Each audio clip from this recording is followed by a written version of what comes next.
Brewery വിവാദം കത്തി നിൽക്കെ CPM പാലക്കാട് ജില്ലാ സമ്മേളനം ഇന്ന് തുടങ്ങും. ചിറ്റൂരിലാണ് 3 ദിവസത്തെ സമ്മേളനം.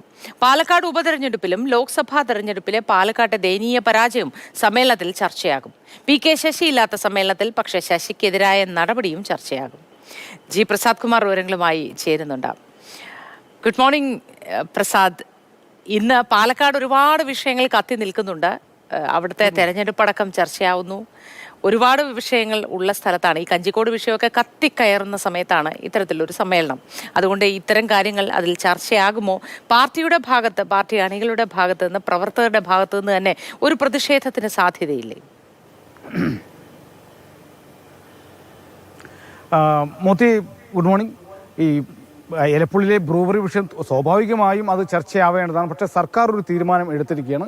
ഇപ്പോൾ രണ്ടാം പിണറായിയുടെ സർക്കാരിൻ്റെ സ്വഭാവം അനുസരിച്ച് ഒരു തീരുമാനം എടുത്താൽ പിന്നെ അതിൽ നിന്ന് പിന്നോട്ട് പോകുന്നൊരു സ്വഭാവം ഈ സർക്കാരിനില്ല. അതുകൊണ്ട് തന്നെ സർക്കാരിൻ്റെ തീരുമാനം പാർട്ടി അംഗീകരിക്കും. ഇന്നലെ തന്നെ പഞ്ചായത്ത് ഭരണസമിതി യോഗത്തിന് ശേഷം CPM അംഗങ്ങളോട് മാധ്യമപ്രവർത്തകർ ചോദിച്ചു. പക്ഷേ എവിടെയും തൊടാതെ ഒരു പറഞ്ഞാൽ ഒരു അഴകുഴമ്പൻ നയമായിരുന്നു ആ CPMൻ്റെ പ്രതിനിധികൾ പറഞ്ഞു. ആ വാർഡ് മെമ്പർ പോലും ഇപ്പോൾ മദ്യനിർമ്മാണശാല വരാൻ പോകുന്നു ചുറ്റിപ്പാറ എന്ന വാർഡിലാണ്. ആ വാർഡിലെ മെമ്പർ CPM ആണ്. അപ്പോൾ അവർ വാർഡ് മെമ്പർ പോലും പറഞ്ഞത് ഞങ്ങൾ ജനങ്ങൾക്കൊപ്പമാണ്, പക്ഷേ ഈ മദ്യനിർമ്മാണശാല വരികയാണെങ്കിൽ കുഴപ്പമില്ല, ജലചൂഷണം ഇല്ലാതെ വന്നാൽ നന്നായിരുന്നു. അങ്ങനെ ഒരു അഴകുഴമ്പൻ നയമായിരുന്നു CPM പ്രതിനിധികൾ പോലും എടുത്തത്. അതുകൊണ്ട് തന്നെ സമ്മേളനത്തിൽ വലിയൊരു ചർച്ചയോ അല്ലെങ്കിൽ ഇതിനൊരു വിവാദമാകാൻ സാധ്യതയില്ല. പക്ഷേ ഈ വിഷയം ചർച്ച ചെയ്യപ്പെടും. കാരണം കർഷകരാണ് പാലക്കാട് ജില്ലയിൽ, നെൽകർഷകരാണ് കൂടുതൽ.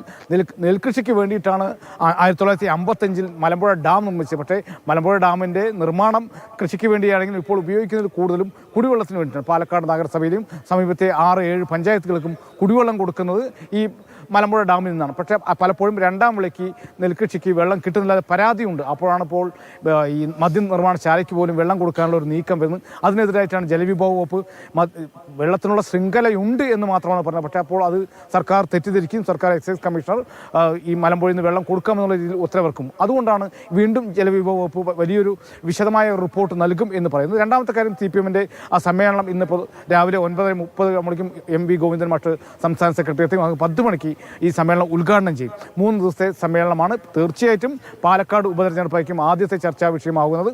പാലക്കാട് സ്വതന്ത്രനെ പരീക്ഷിച്ച് CPM വലിയൊരു നേട്ടമുണ്ടാക്കാൻ ശ്രമിച്ചെങ്കിലും കഴിഞ്ഞ തവണത്തേക്കാൾ PK ശശി സമ്മേളനത്തിൽ ഇല്ല എങ്കിലും എതിരായ നടപടി ചർച്ചയാവില്ലേ സമ്മേളനത്തിൽ? PK ശശിയാണ് രണ്ടാമത്തെ വിഷയമായിട്ട്. ആദ്യം ഉപതെരഞ്ഞെടുപ്പ് വരും, പിന്നീട് PK ശശി. ഏറെക്കാലം കഴിഞ്ഞ സമ്മേളനം വരെ പാലക്കാട് CPMൽ ശക്തനായ നേതാവായിരുന്നു. ജില്ലാ സെക്രട്ടേറിയറ്റ് അംഗമായ അല്ലെങ്കിൽ ഷൊർണൂർ MLA ആയിരുന്ന PK ശശി. പക്ഷേ 2 വർഷം കഴിയുമ്പോൾ PK ശശി പാർട്ടിയിൽ ആരുമല്ലാതാവുന്ന സ്ഥിതി.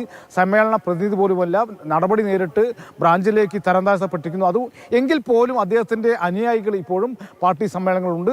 PK ശശിക്ക് എതിരായ നടപടി അനുകൂലമായും പ്രതികൂലമായും ഇന്നത്തെയും നാളെയുമായിട്ട് നടക്കുന്ന ഈ ചർച്ചകളിൽ തീർച്ചയായിട്ടും അത് വിഷയമായി വരും. രണ്ടാമത്തത് NN കൃഷ്ണദാസിൻ്റെ പരാമർശങ്ങളാണ്. പാലക്കാട് ഉപതെരഞ്ഞെടുപ്പ് കത്തി നിൽക്കുന്ന സമയത്ത് ഒരുപക്ഷെ LDF വിവാദങ്ങളിൽ അല്ലെങ്കിൽ ചർച്ചകളിൽ മുന്നിട്ട് നിൽക്കുന്ന സമയത്താണ് പെട്ടി വിവാദമല്ല വേണ്ടത്, കൃഷിക്കാരുടെ പ്രശ്നങ്ങളാണ് ചർച്ച ചെയ്യേണ്ടതെന്ന കൃഷ്ണദാസിൻ്റെ വിവാദ പ്രസ്താവന വരുന്നത്. അത് പാർട്ടിക്ക് തിരിച്ചടി അല്ലെങ്കിൽ മുന്നണിക്ക് തിരിച്ചടി എന്നൊരു അഭിപ്രായം ഉണ്ടായിരുന്നു. കൃഷ്ണദാസിനെ പരസ്യമായി ശാസിക്കാൻ പാർട്ടി സംസ്ഥാന നേതൃത്വം തീരുമാനിക്കുകയും ചെയ്തു. ആ വിഷയവും വരും. പിന്നൊന്ന് A വിജയരാഘവൻ്റെ പാലക്കാട് ലോക്സഭാ തെരഞ്ഞെടുപ്പിലെ തോൽവിയാണ്. ദയനീയമായിട്ടാണ് തോൽക്കുക. ഏതാണ്ട് 75,000-ലധികം വോട്ടുകൾക്കാണ് ശ്രീകണ്ഠനോട് തോറ്റ്. കഴിഞ്ഞ തവണ 10,000 വോട്ടുകൾക്കാണ് MP രാജേഷ് തോറ്റെങ്കിൽ ഇത്തവണ അത് 75,000-ലേക്ക് ഉയർന്നു വന്നത്.